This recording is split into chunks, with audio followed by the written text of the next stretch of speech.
صحابه به څلور کاره په دې شپه کې کول. یو به مونځ کو پکې، دویم به د قرآن کریم تلاوت کو، دریم به ذکر کو، څلورم به درود شریف ویل.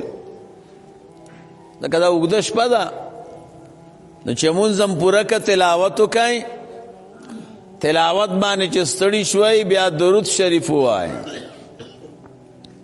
ذکر وکئ. او دی 15 ورځ کې رسول الله مبارک فرمایي چا چې په خپل اهل باندې پر اخیره اوستا، بازار ته لاړې که نه، ډېره غوښه دې واغسته، وریجې، لکه سړی چې مېلمنو ته ډوډۍ کوي داسې انتظام دې برابر که کور کې خپلو ماشومانو ته، ورته مېلمانه دي، او په دغه ورځ باندې دې پراخه روزي او رزق خپلو بچیانو ته ورکه. رسول الله مبارک فرمایي ای زما امتی، ستا چې راتلونکې څومره کال دی، دې ټول کال کې به الله در باندې پراخي راولي. ټول کال کې نو په دې ورځ باندې الوګان را نه وړئ، ګلپیان را نه وړئ، غوښې را وړئ، چرګان را وړئ او صلات را وړئ، خانانو خوراک په خپلو بچیانو وکئ. الله به مراتلونکي کال کې دقسې خوراکونه در باندې کوي. تا ته به روپۍ در کوي که اوس تی اخلي او که نه اخلي. نو دا قیمتي شپه ده او قیمتي ورځ ده.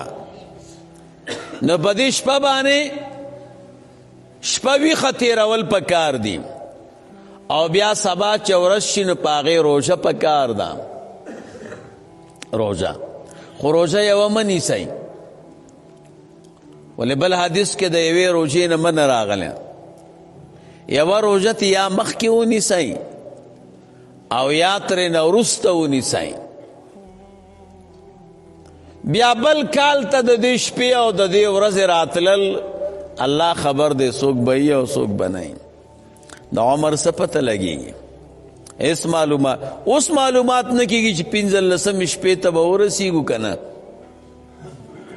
بیا معلومات نه کېږي. دا قیمتي نعمت الله موږ او تاسو ته چې راکه، نو اوس به د دې قدر کوو او خپل رب به راضي کوو. نو دا راتلونکې د سې شنبې شپه راځي، ښه نو د شپې صحیح عبادت وکئ، بیا ټول کال ته خوراک کوئ او بیا د ورځې روژه کوئ. الحمدلله زمونږ او ستاسو دا ځای خو کابل دی، کې خو ډېره ګرمي هم نشته. کابل به منې دا د عبادت ځای دی. ګوره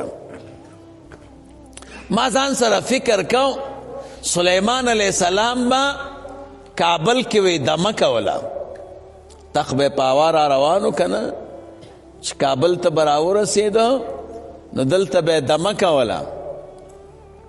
څوک وایي پغمان کې به یې کوله، او څوک وایي دا پلي خشتي چې دی د دې شاته د مسجد شاته دغلته یو ځای دی، هلته تخت سلیمان ورته وایي، دلته به یې دمه کوله. مې دې کابل کې څه کمال دی؟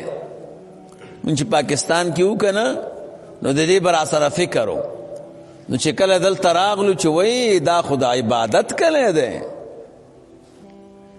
اوړي کې روژه کوه هېڅ درته نه وایي، ژمي کې روژه کوه هېڅ درته نه وایي، که په اوړي کې د شپې الله ته ولاړې هېڅ درته نه وایي، ګرمي نشته که نه. او ژمي کې زبردست بخارۍ لګېدلي دي، اسباب برابر دی. نو کابل ګوره د عبادت کلی دی، چې نه کوئ هغه بیا جدا مسله ده.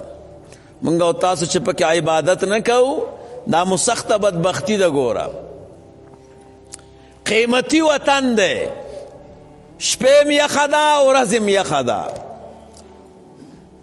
که د شپې الله ته ودرېږي تکلیف کېږي نه، او که د ورځې سخته ګرمۍ کې روژه کې نو نه تکلیف کېږي. نور ځایونو کې خو ډېره ګرمي ده، جلال آباد کې اوړي کې څومره ګرمي، پاکستان کې. نو د تاسو خو الحمدلله دلته اوسېږئ، نو د دې موقع نه فایده والی ګوره.